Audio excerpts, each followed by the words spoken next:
Hello, traders. FX Pip Collector here. Today is Thursday, June 12th, and this is my PM recap for the US dollar yen. If you haven't done so yet, definitely do check out my free Discord channel. It's a link down here in the corner at the end of the video. And make sure to take a look at my website, fxpipcollector.com. Watch the video on my home screen to learn more. So anyways, the US dollar yen went quite a ways past my target that I was talking about this morning for this possibly being a wave C. And looking at other dollar pairs, they definitely don't look like the other dollar pairs have finished their moves.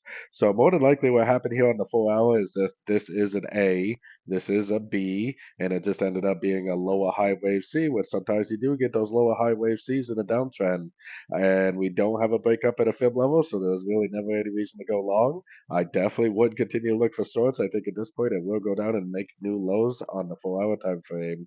So going down to the 1 hour time frame, I would definitely be looking at these pullbacks as possible opportunities to go short at the end of three waves, possibly getting you for another good trend trade for the continuation of the downtrend.